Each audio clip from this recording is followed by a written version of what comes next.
Hi students, in my previous lecture on IPC, we were on the last part of right of private defense. We've seen that the right of private defense, which accrues to us by virtue of section 96, extended to the extent of even causing death in section 100 as far as body offenses are concerned, and in 4 clauses as far as property offenses are concerned in section 103.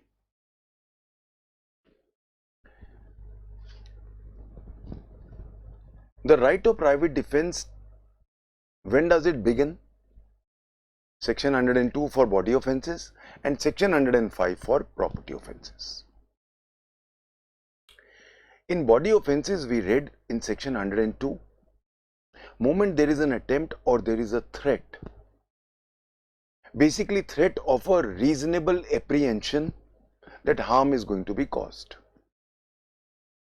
When we came to the beginning of my right of private defense in property offenses, we came to section 105. 105 deals with each matter separately. Section 105, as I told you, is divided into 5 paras. The first para told us that my right of private defense, when does it start? Moment the apprehension of danger to property starts. So when does my right of private defense against property start? Moment there is a reasonable apprehension of danger to property. The next more important question was, till what time does it last? कब तक? उसको various aspects में cover किया गया. In my previous lecture, we saw that as far as theft is concerned, theft gave rise to certain confusion because of the terminology which is used in section 105 para 2. As far as the right of private defense against theft is concerned, there were 3 terms used. The first term was, unless he has effected his retreat with the property. Second, unless the assistance of the public authorities has been taken. And third was the most controversial part, or till the property has been recovered. Now when I say till the property has been recovered, ये तो एक बहुत ही बड़ा term हो गया. I may recover the property maybe after 5 years. इसीलिए कल हमने सारे जजमेंट्स देखे जिसमें एक चीज क्लियर की गई, जहां उन्होंने जॉन डी मेन का प्रिंसिपल लिया कि एक बार चोर ने फाइनल रिट्रीट कर ली है. So once the thief has effected what we call, what Allahabad High Court has used the word final retreat, then the only option available to me is to go to the police, to public authorities for redressal of my wrongs. We saw all those aspects in my yesterday's lecture. As far as criminal trespass or mischief is concerned, we saw till the criminal trespass or mischief continues, उसके बाद नहीं. So जब तक criminal trespass या mischief चल रहा है तब तक. Similarly, जब हम house breaking में आए, the right of private defense against property against house breaking by night continues as long as the house trespass which began by such house breaking continues. Moment house breaking की तरफ से जब मैंने house trespass किया, यानी कि जब मैंने हाउस ट्रेसपास उन 6 तरीकों से किया जो हाउस ब्रेकिंग की परिभाषा में आते हैं, after that till I am committing house trespass, only till that point I have the right of private defence. Moment my house trespass finishes, my right of private defence in house breaking by night finishes. All these aspects have to be read with, again and again I have been stressing this point, read with section 99. 2 aspects are very important. If I have time to recourse to public authorities, I have no right of private defense. Second, under no circumstances the harm caused while exercising my right of private defense should be more than necessary in that particular condition case. उस case में जितनी जरूरत है उससे ज्यादा नहीं होना चाहिए. अब कितनी जरूरत है, this is a question of fact. Each case depends on different facts, hence we cannot generalize. The word is not proportional. As much as is necessary is the most important word. I hope everybody is clear on section 105. We now come to section 106. 106 is one question which comes as a proposition in mains. 106 is one, I will say, a different type of private right to private defense, where I am allowed to cause harm which can even extend to death to an innocent person. Law कभी भी आपको innocent person को harm करना allow नहीं करता है, खासकर exercising my right of private defence. This is one of the, I will say, a completely different sections. एक अलग ही तरह का सेक्शन है ये, जहां पे मेरा right of private defence extends to the causing of even death of an innocent person. That is the reason why 106 is a very, very, very important section. First, let's understand this section, then we'll discuss. Section 106.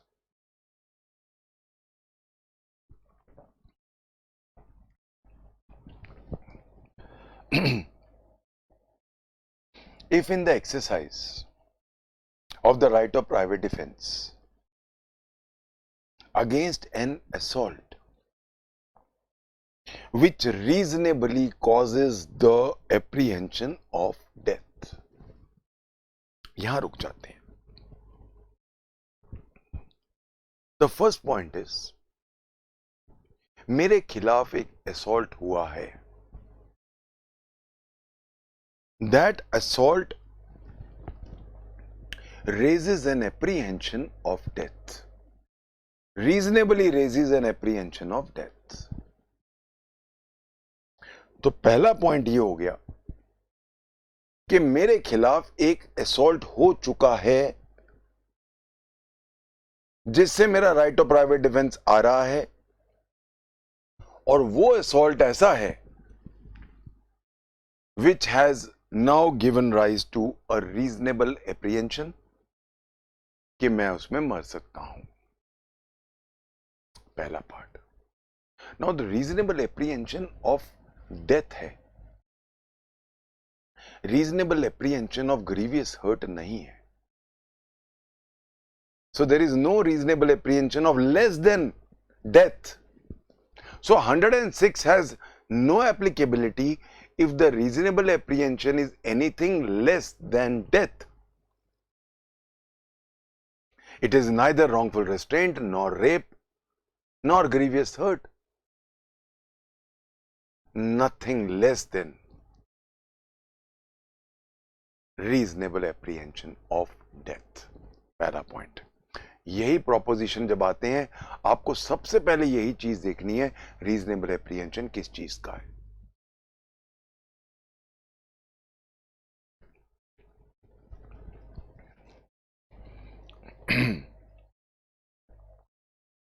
If in the exercise of the right of private defense against an assault which reasonably causes the apprehension of death, the defender be so situated. Now the defender is placed in such a situation This is the second aspect. Firstly, there is an assault which reasonably causes apprehension of death. Second, I am trussed up in such a situation. मेरी situation ऐसी है, यानी कि मेरे पास situation का एक restaurant है. I have a restraint of a situation. What is that? Let's see. The defender be so situated that he cannot effectually exercise that right without risk of harm to an innocent person.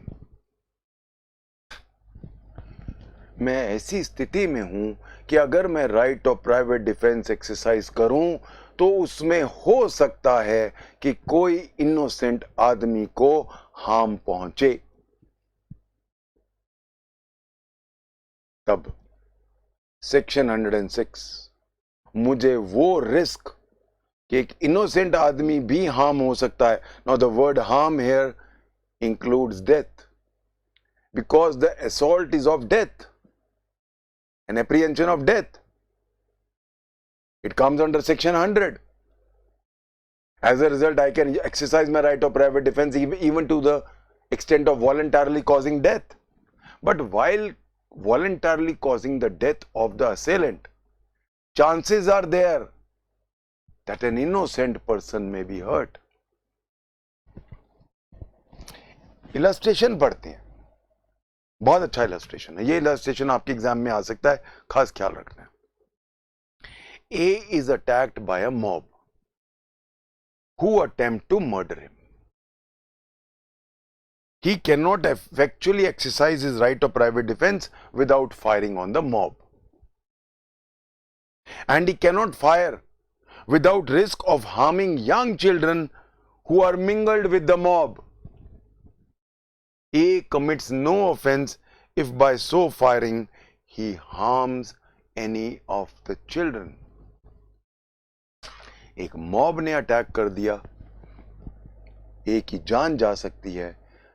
ये उनको पहले warn करता है. ये कहता है कि मत आओ, मैं गोली चला दूंगा. वो नहीं मानते. फिर वार्न करता है, गुड फेथ में करता है. Now he fires in the crowd. उस क्राउड में बच्चे भी हैं. और भी अच्छा होता है कि वो ये भी कहते हैं, बच्चों तुम लोग चले जाओ, गोली चल जाएगी. बच्चे बच्चे नहीं जाते, गोली चल जाती है, बच्चे को लग जाती है, बच्चा मर जाता है. Harms the child. Harm here includes even death. No offence.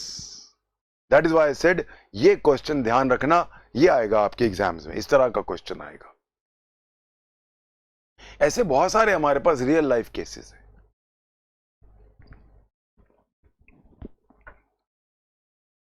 जहां पे एक कॉम्युनल राइट हो रहा था और एक रिलीजन के लोगों ने दूसरे रिलीजन के एक आदमी के घर अटैक कर दिया. बहुत सारे लोग इकट्ठे होकर आ गए. उन्होंने घर को आग लगाने की कोशिश की. अंदर विमेन थी. क्लियर खतरा नजर आ रहा था कि सारे जल के मर जाएंगे. वो आग लगाते जा रहे थे, पेट्रोल बॉम्ब फेंक रहे थे.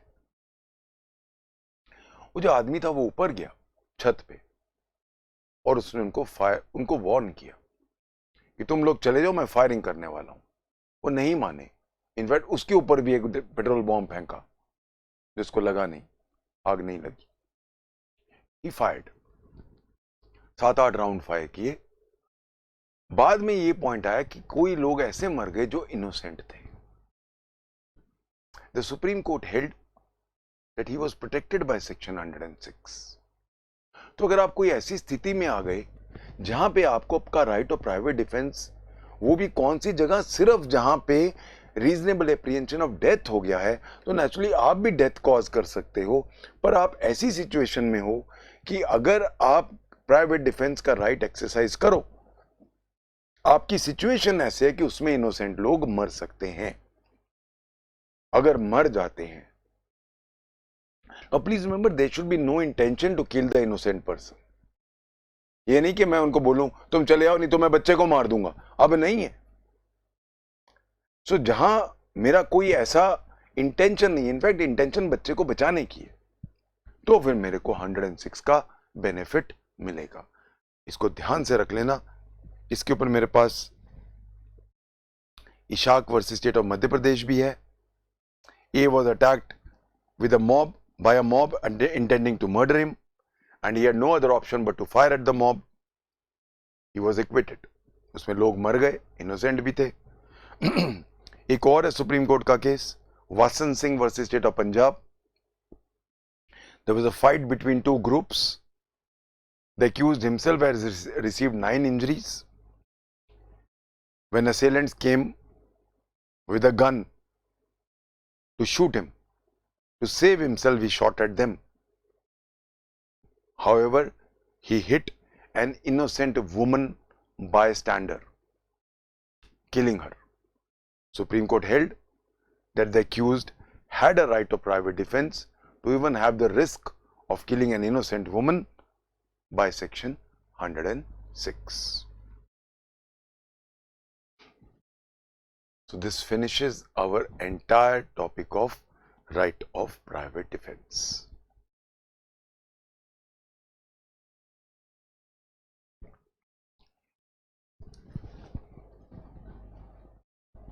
हमने काफी दिन बिताए, but I hope now everybody is a master of the entire law of private defense. अभी तक हम जनरल चीजों पे चल रहे थे। पहले हमने देखा general principles, section 34, section 120 B A, पूरा लॉ ऑफ अबेटमेंट। उसके बाद हम आए जनरल एक्सेप्शंस पे। Now we are coming to the offences per se. IPC में अगर मैं बोलूं तो पूरी आईपीसी को हम 3 कैटेगरीज ऑफ ऑफेंसेस में डाल सकते हैं। रादर मैं ये कहूंगा 3.5 या 4 ही कहते हैं। पहली कैटेगरी में लेता हूं offences against the state. Offences against the state की जब मैं बात करता हूं तो ऑफेंसेस अगेंस्ट द स्टेट पर से, waging a war against India वगैरह, सेक्शन 121। उसके बाद स्टेट को जो रिप्रेजेंट करते हैं public servants, so offences against public servant and offences by public servant, ये पूरा एक हम उसको एक पार्ट मानेंगे। उसके बाद स्टेट का एक बड़ा इंपॉर्टेंट पार्ट होता है पब्लिक। तो पब्लिक जस्टिस सिस्टम के खिलाफ ऑफेंसेस, तो कायदे से ये पहला पार्ट आ जाता है स्टेट का। तो इसमें स्टेट पर से, स्टेट के खिलाफ, एग्जैक्ट स्टेट, फिर स्टेट को जो रिप्रेजेंट करते हैं पब्लिक सर्वेंट्स, पब्लिक सर्वेंट्स ने यहां खिलाफ, और फिर public justice system, public nuisance वगैरह, वो सब आ जाते हैं। इसको मैं पहला पार्ट मानता हूं आईपीसी का। दूसरा पार्ट है और मोस्ट इंपॉर्टेंट पार्ट है बॉडी ऑफेंसेस, जो सेक्शन 299 से शुरू होते हैं और सेक्शन 377 तक जाते हैं। तीसरा पार्ट है प्रॉपर्टी ऑफेंसेस।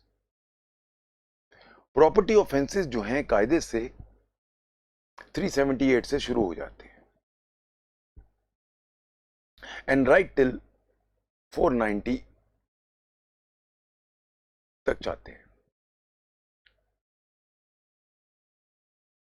495, 496 के पास आके छोटा सा एक पार्ट आता है offence against the women, 498A। 498 तक तो प्रॉपर्टी ऑफेंसेस चलते हैं। ये हमारा तीसरा पार्ट है, प्रॉपर्टी ऑफेंसेस। चौथा पार्ट है हमारा offences against the mind, defamation. तो ऑफेंसेस अगेंस्ट द माइंड में रेपुटेशन, इंसल्ट, क्रिमिनल इंटिमिडेशन, ये सब आ जाते हैं, जिसको मैं कहूंगा साइकोलॉजिकल। मोटा मोटा ये हमारे ऑफेंसेस हैं। तो अगर हम ऑफेंसेस की बात करें, जैसा कि मैंने बोला, मैंने इनको 4 भागों में बांट दिया। स्टेट के ऑफेंसेस में एंड में आऊंगा। पहले हम शुरू करते हैं बॉडी ऑफेंसेस से। बॉडी ऑफेंसेस का हाईएस्ट बॉडी ऑफेंस क्या हो सकता है? Causing death, causing death, homicide. तो होमिसाइड हाईएस्ट बॉडी ऑफेंस होता है। सबसे छोटा ऑफेंस जहां बॉडी टच नहीं हुई, असॉल्ट। तो क्रिमिनल असॉल्ट और एक रेंज है मेरी होमिसाइड। ये पूरा मेरा रेंज है बॉडी ऑफेंसेस की। प्रॉपर्टी ऑफेंसेस की अगर मैं बात करूंगा, प्रॉपर्टी ऑफेंसेस के 3 मेंजरिया हैं। Causing wrongful loss, causing wrongful gain, जो दोनों मिला के बनते हैं डिसऑनेस्टली या fraudulently. Most of the property offences are governed by the mens rea of dishonestly. और 415 के आगे cheating, forgery, fraudulently also makes its entry into IPC.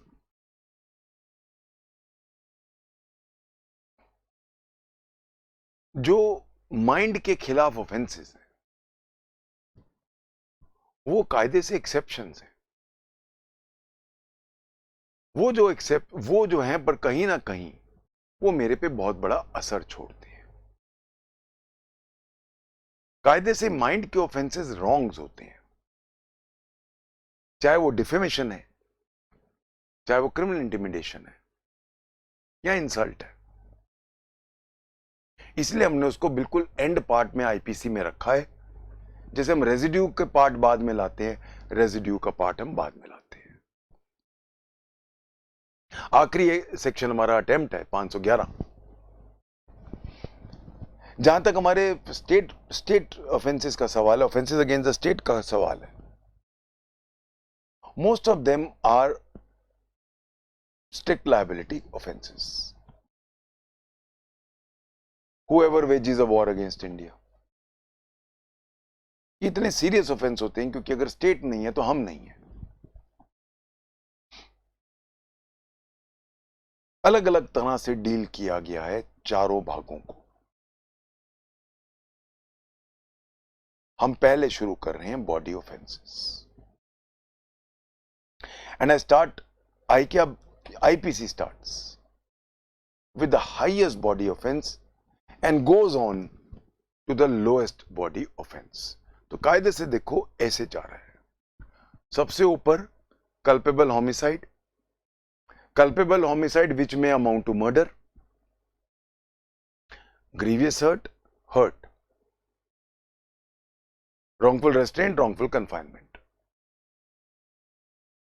kidnapping, abduction, criminal force, assault, rape,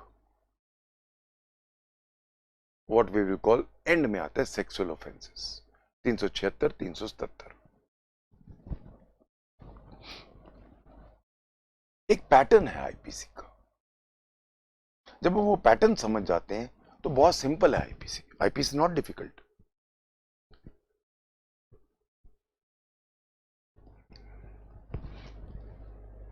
IPC शुरुआत होती है जनरल प्रिंसिपल से, definitions, principles, punishments, exceptions, abetment. Principles में क्या क्या आ गए? 34, 120 B A, abetment, common object basically एक सब्सटैंटिव ऑफेंस है. अनलॉफुल असेंबली जो 141 से आता है 149 में जाता है. प्रिंसिपल्स कायदे से सेक्शन 120 बी पे खत्म हो जाते हैं. पहले 120 सेक्शंस क्या क्या हैं? सारी डेफिनेशंस, सारे प्रिंसिपल्स, सारी पनिशमेंट्स, सारे general exceptions, abetment.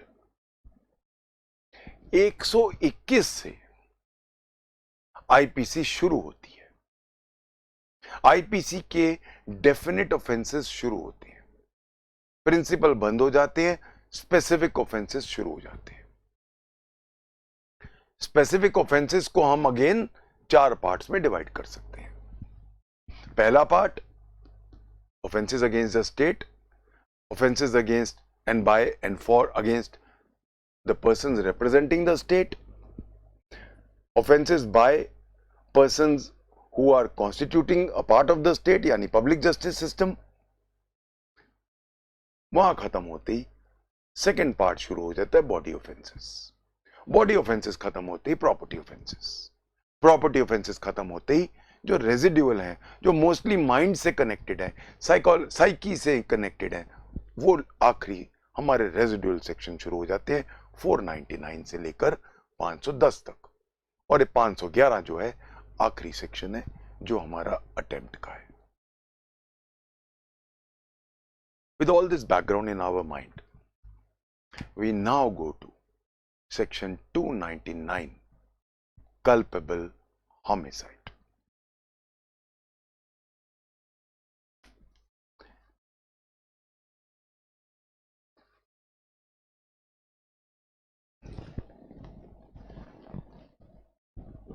What is homicide? Homicide basically comes from 2 words, homo and side. We are all species called homo sapiens. तो एक होमो सेपियन जब दूसरे को मारता है, side means killing. So killing of a man by another man, homicide. तो Homi basically means genus है, इंसान, side killing. So homicide, Russell, if I define, Russell is one of the most important criminal law के exponents. Russell की definition और Russell की dictionary और Russell की पूरी जो किताबें हैं वो सुप्रीम कोर्ट बहुत बार कोट करता है. Even I have gone through, there are some very big names जो क्लियर करते हैं. मैंने अपनी क्लैरिटी कहां से ली आईपीसी की? Firstly I went through the draft IPC. I was lucky enough to get hold of draft IPC somewhere. I could not bring it, but then I had the chance to go through it and make my notes. Then I had notes on IPC by Macaulay. One of my students had gone to London and I had specially requested him to get me that. He brought it for me. That has given me a lot of insight into IPC. Otherwise, there are many other people who are writing very well. In the modern days, we have, as far as dictionary is concerned, terminology is concerned, Black's Law Dictionary. I've also gone through the volumes written by Russell and my all-time favorite, Glanville Williams, who has given me a lot of insight into exactly what is IPC, or rather what is criminal law. I've also gone through a lot of books on IPC written by various authors. K.D. God is very good when you go section wise. If you want to go to concepts, then Pillai is very good. These are the 2 books, and of course, section wise, Ratanlal Dheerajlal is also one of the best. Beyond these, I would not give any comments. We have reached a level in IPC where we interpret law ourselves.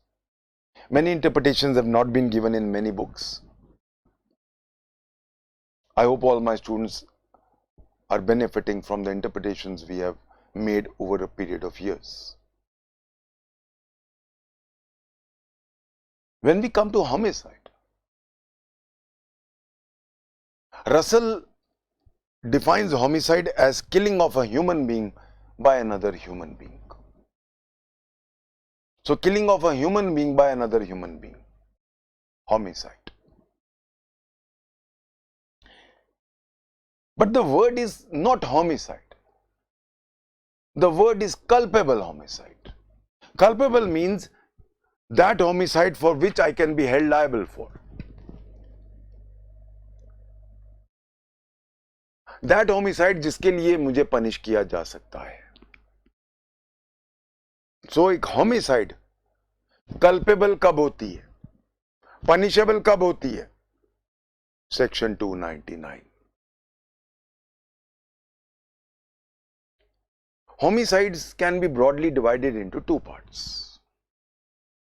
Killing of a man by another man can be divided into two major parts. Lawful homicide and unlawful or culpable homicide. When I come to lawful homicide,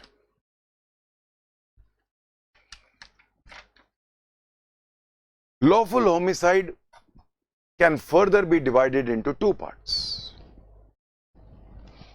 excusable homicide and justifiable homicide. Excusable homicides we have read already in general exceptions. Death caused in an accident. Death caused by a child below 7 years.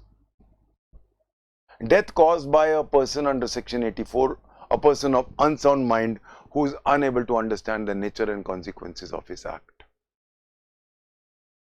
Death caused by an intoxicated person under 85, provided he was involuntarily intoxicated and the intoxication level was of such an extent that he was unable to understand the nature and consequences of his act. Death caused unintentionally for my benefit. Section 88, 89, 92, 93. All those are excusable. As far as justifiable homicides are concerned, a death caused by a person bound by law. A soldier fires at the mob under the commands of his superior officer in conformity with the commands of law. Section 76, illustration A.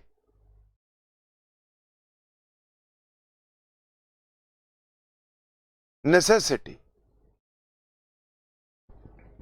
81. A person following the orders of a judge, a hangman, killing a person, फांसी दे रहा है, justified.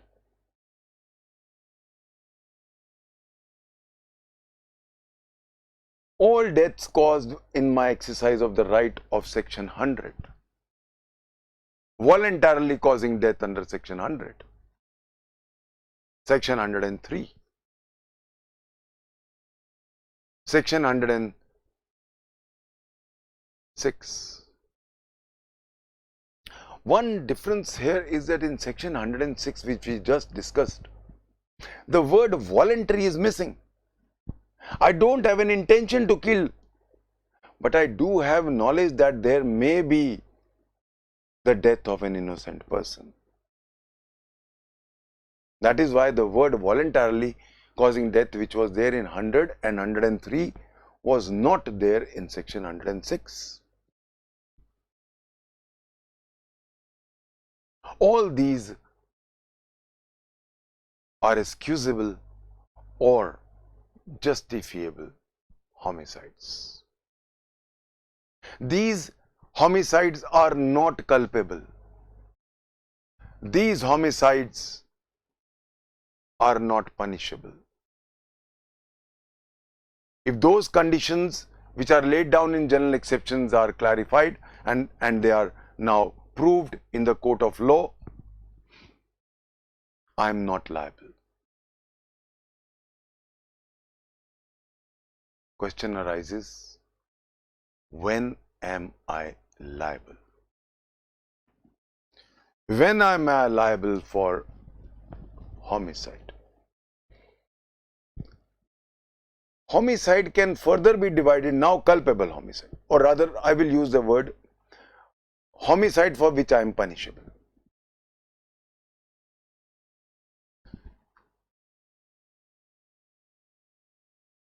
The head of this is culpable homicide. Culpable homicide, that means a homicide for which I am liable. Any liability will arise if I do the act with these particulars given in section 299. Culpable homicide can be divided into two parts. An ordinary culpable homicide or a blacker. A culpable homicide which will now become murder. Culpable homicide is a genus. I'll come to this little later. Let me first finish. ये homicide कितनी तरह का हो सकता है? वो homicide जिसके लिए मैं पनिश किया जा सकता हूं कितनी तरह का हो सकता है? पहला, कल्पेबल होमिसाइड जो मर्डर का रूप ले चुका है, सेक्शन 300. कल्पेबल होमिसाइड जो मर्डर का रूप नहीं लिया पर कल्पेबल होमिसाइड है, section 299. Causing death by negligence. Causing death by negligence, section 304A. जब मैं कॉजिंग डेथ बाय नेग्लिजेंस में आता हूं 304A में,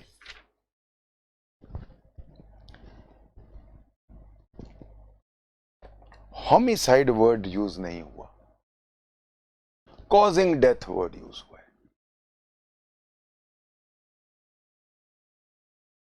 खास लिखा गया है वहां कि वो कल्पेबल होमिसाइड ना हो. तब फर्क क्या है ये हम देखें, ये हमें देखना पड़ेगा.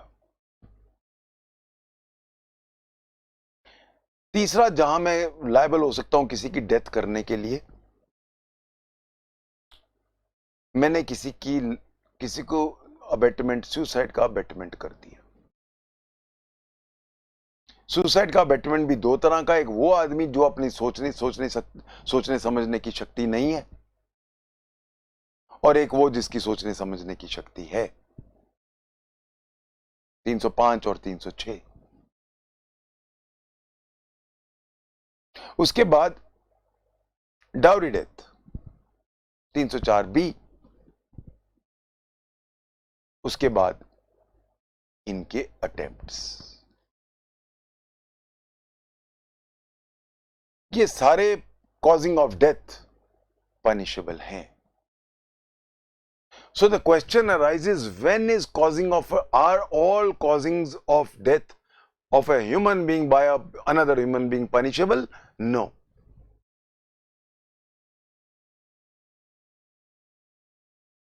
All homicides are not punishable. Excusable and justifiable homicides are not punishable. Only those homicides are punishable which now come under the title of culpable homicide.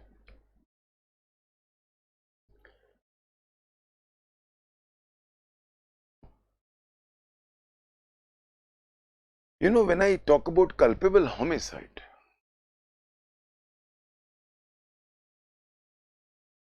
Suppose I am not covered by the general exception, ना excusable है ना justifiable है, but then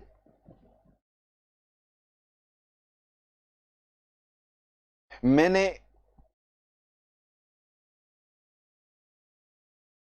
जानबूझ के मारा। Please remember one thing, whoever voluntarily causes death नहीं लिखा है। 299 का पहले 3 वर्ड्स हैं whoever causes death by doing an act, whoever voluntarily causes death by doing an act नहीं लिखा है। क्यों?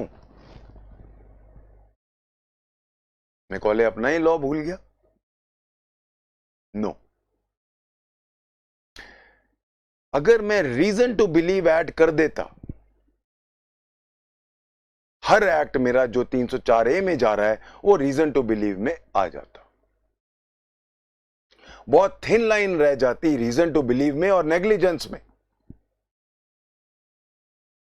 बहुत सारे लोग जो नेग्लिजेंटली कोई एक्ट कर रहे थे वो रीजन टू बिलीव में आ जाते अगर वॉलंटरली वर्ड यूज होता।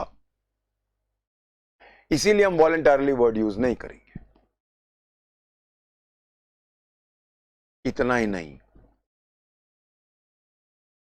मेरा अभी का लेक्चर इस पॉइंट को डील कर रहा है कि वॉलंटरली वर्ड यूज क्यों नहीं किया, whoever voluntarily causes death क्यों नहीं किया।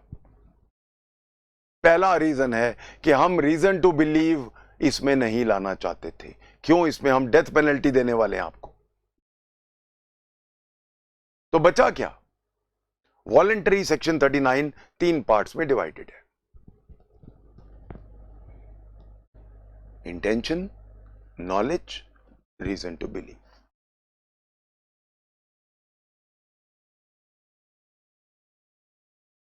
Intention is a Dzire,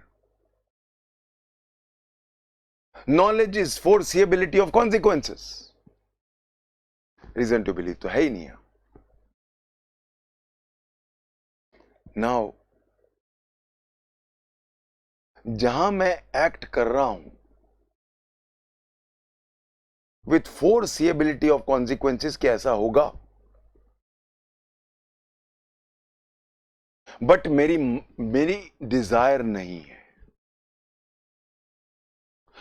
let's take the case जो मैंने पहले भी शायद लिया, मैं भूल जाता हूं, ऑफलाइन लिया था कि यहां लिया। एक फादर है, एडवोकेट है, उसका लड़का भी एडवोकेट है। एक ही लड़का है, बड़ी मुश्किल से हुआ था, वो बड़े पूजा करके सब जगह, वो अकबर की तरह वो गए थे, जैसे अकबर गए थे वहां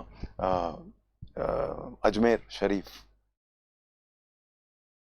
वैसे उन्होंने भी बड़ी मन्नतें मान के लड़का हुआ। आपस में बहस होगी जैसे वकीलों में होती रहती है। और वो लड़का यंग है, उसने कहा hey dad you have become outdated, आपका खत्म हो गया टाइम। फादर को बुरा लगा, गुस्से वाला था,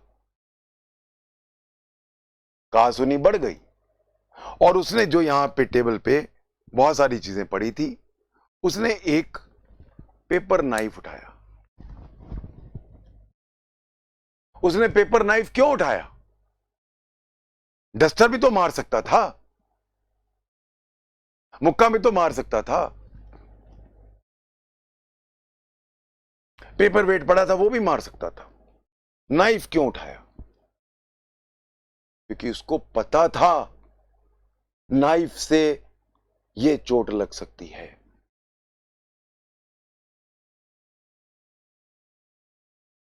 अब वो नाइफ उसने कहां घुसाया? उसने नाइफ मार दिया अपने लड़के को। वो पेपर नाइफ उसने कहां मारा? सीधा हार्ट में मारा, सोच समझ के हार्ट में मारा। वो कहेगा मेरी डिजायर नहीं थी। सर डिजायर तो नजर आ रही है।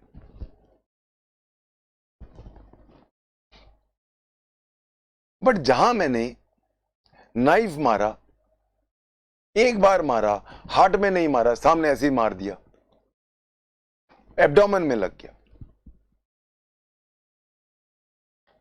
लड़का मर गया। जैसे ही नाइफ मारा, फादर पागल हो गए, मैंने क्या कर दिया। पीजीआई को फोन कर, सबको फोन कर, जल्दी करो, मेरा खून ले लो, मेरा मैच करता है, सारा खून निकाल लो, इसको बचा लो। डिजायर नहीं है, फोर्सिएबिलिटी है, तभी तो नाइफ उठाया, बट डिजायर नहीं थी। यानी कि अब मैं माइंड की परतों को डिवाइड करता जा रहा हूं, डाइसेक्ट करता जा रहा हूं। Section 299 brilliant piece of psychological work है, परतें खोल देता है, डिवाइड कर देता है। एज अ रिजल्ट जो मेरी फोर्सिएबिलिटी थी और उसमें डिजायर नहीं थी, उसको मैं लास्ट लेवल पे ले गया। So where there was no desire to achieve these consequences, ये कम लेवल है, इसका प्रसाद भी कम मिलेगा, इसकी सजा भी कम मिलेगी, क्योंकि डिजायर नहीं थी। डिजायर भी अब दो पार्ट्स में अब आगे जा रही है। There are two parts of desire: intense desire and not so intense desire. Intense desire, मैंने वो चाकू उसको 50 बार मारा, 100 बार मारा, जब तक मर नहीं गया, और फिर मैंने पैर से मार के देखा, अब नहीं हिल रहा, मर गया है, यस अब मरा है। Intense desire. दूसरा, गुस्से में मैंने मार तो दिया, पता भी था, एक बार मार दिया फिर छोड़ दिया। कहीं ना कहीं दबी हुई इच्छा है कि मर ना जाए। डिजायर है, उतनी डिजायर नहीं है जितनी 70 बार चाकू मार रहा हूं, एक बार ही मारा।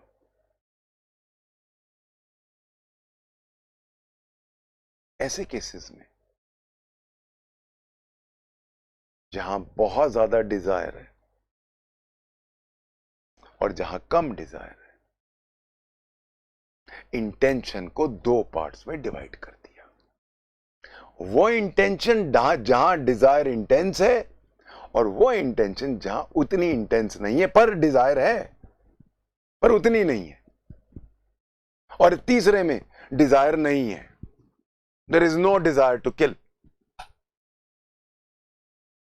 there is no desire to achieve the consequences which I can foresee.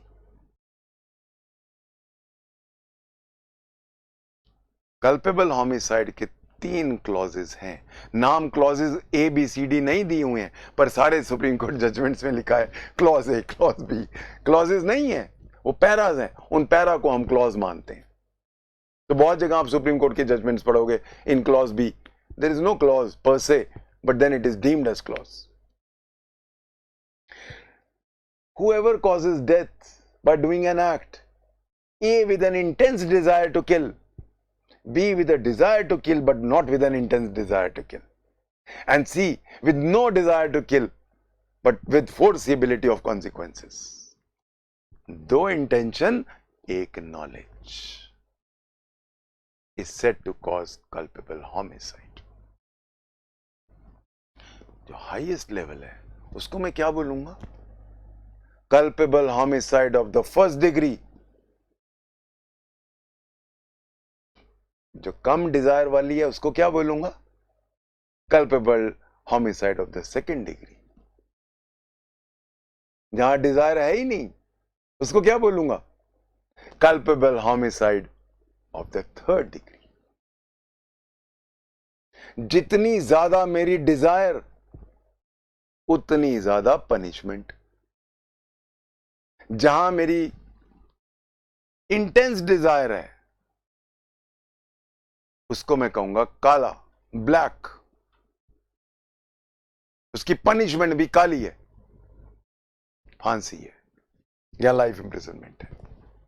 सो जहां मेरी इंटेंस डिजायर है, वहां पे सजा, जो जिसको मैं कहता हूं culpable homicide of the first degree, उसकी सजा क्या है? 302, आइदर डेथ और लाइफ, बस एंड फाइन। जहां मेरी डिजायर कम है, मैं चाहता तो और मार देता, बिल्कुल मौके पे मर जाता, ऐसे cases culpable of homicide of the second degree, ये जाएगा थोड़े कम सजा में, 304 पार्ट 1। अब डेथ पेनल्टी हट गई, अब रह गया लाइफ इंप्रिजनमेंट और इंप्रिजनमेंट अप टू 10 इयर्स। जहां नॉलेज है, बस सिर्फ डिजायर बिल्कुल नहीं है, देयर इज नो डिजायर, वहां पे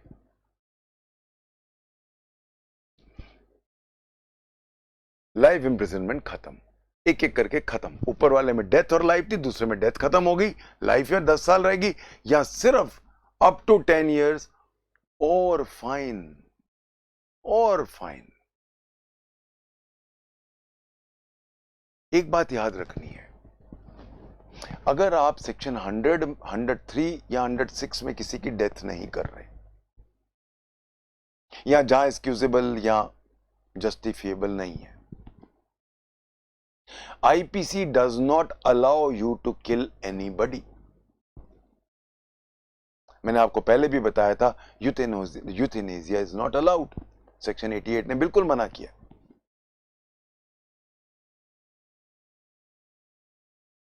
When I come to section 309, हम यूथेनेसिया वहां बात करेंगे। That means I am not allowed to cause death of anybody under any circumstance, even under compulsion, section 94. Good intention has no place.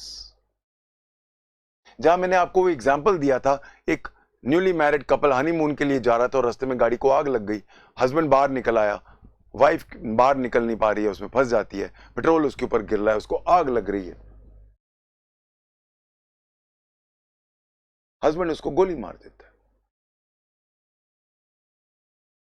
Out of good intention. No, there was no desire. ये सारी चीजें अब यहां आती हैं। एक case जो आया हुआ है वो उसी का एक woman was giving birth to girl child always, 3-4 बच्चे, उसकी बच्चियां हो गई थी। हस्बैंड ने कहा अब अगर बच्ची हुई, फिर प्रेग्नेंट थी वो, उसने कहा अब अगर बच्ची होगी तो मैं उसको काट दूंगा। उसकी डिलीवरी होने वाली थी, उसने शराब पीनी शुरू कर दी कि अगर लड़की, उसने तलवार भी तेज कर दी, अनफॉर्चुनेटली बच्ची हो गई। वो मां उस हालत में बच्ची को लेके भागी, पहली वीक थी बेचारी, हस्बैंड उसके पीछे तलवार लेके भाग रहा है कि बच्ची को मुझे दे, मैं इसको मार दूंगा। मां है वो, बच्ची को बचाने के लिए वो कुएं में छलांग मार देती है। Was there a desire to kill? No. What was the desire? To save her. But then any reasonably intelligent human being will know कि कुएं में छलांग मारने से नई बच्ची पैदा हुई है, वो मर सकती है। वो मर गई। अब ऐसे केस को there is no desire at all, but there was foreseeability. Punish तो करना पड़ेगा। कहां आएगी? थर्ड वाले में। उसकी पनिशमेंट क्या है? 10 साल और फाइन, एंड नहीं है, और फाइन। 1 रुपया का फाइन देके कोर्ट ने उसको छोड़ दिया। वो 1 रुपया भी नहीं था उसके पास, जज ने अपनी जेब से दिया था। तीनों में हुएवर कॉजेज डेथ है। आप देखो, ये खेल है 299 का। in all the three, whoever causes death by doing an act. एक में फांसी है, एक में 1 रुपया फाइन है. सारा खेल किस चीज का है? माइंड का, आपके असेलेंट के माइंड का. क्या चाहता था? डिजायर थी तो कितनी थी? क्या डिजायर नहीं थी? So that means blacker your intention, blacker is the punishment. So I will divide culpable homicide into 3 colors. Black, intense desire to kill. Dark gray, lesser desire to kill. Light gray, no desire to kill, but foreseeability of circumstance, of consequences. White क्या होगा? Excusable, justifiable. ये colours हैं, और ये colours कहां से निकल रहे हैं? वही कलर मेरे माइंड में है. जैसे मेरे माइंड के कलर, वैसे पनिशमेंट का कलर. जहां पे डिजायर इतनी इंटेंस है कि वैशीपना आ गया,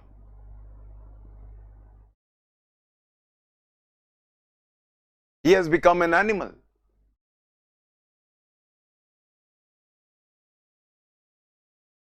वो रेयरेस्ट ऑफ रेयर में चले जाएंगे. डेथ पेनल्टी ही मिलेगी.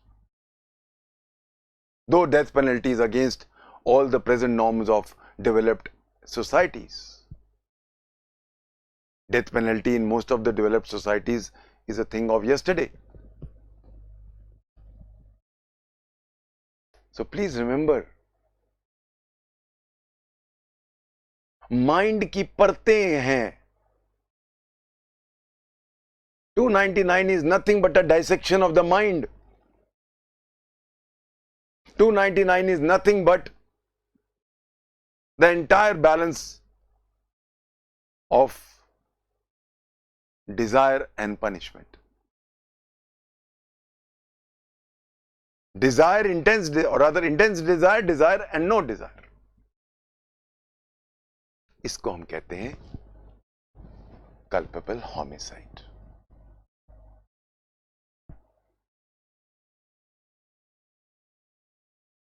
हम कैसे देखेंगे कि डिजायर है?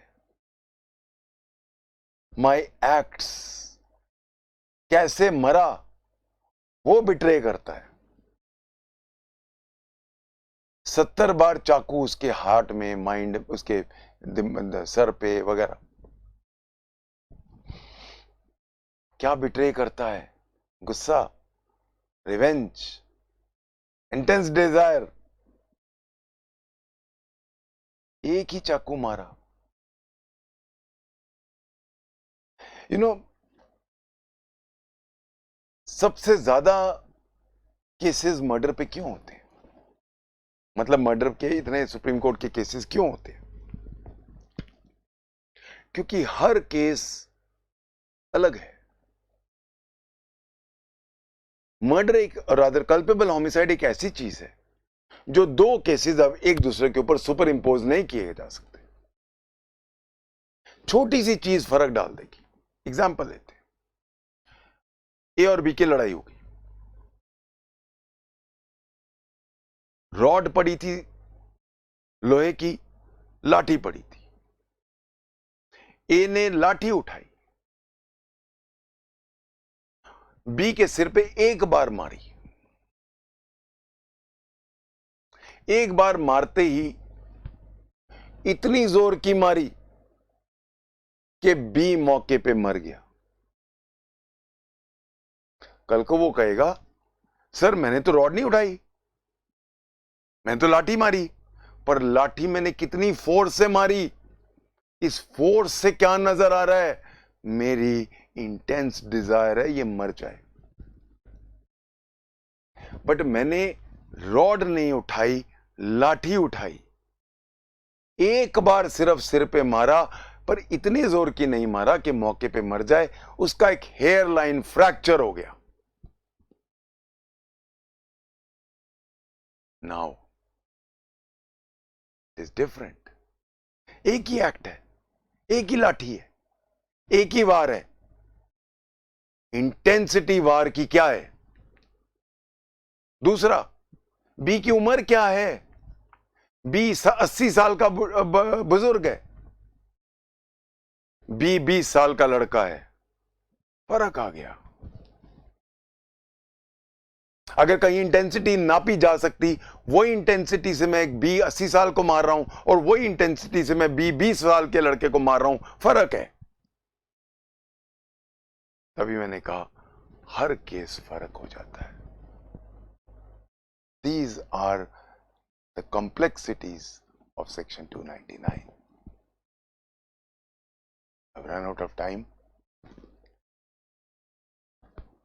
ये लेक्चर्स बहुत ध्यान से सुनिएगा, क्योंकि जिसको 299 और 300 आ गया उसको आईपीसी आ गई। We'll take it up from here. Thank you. God bless.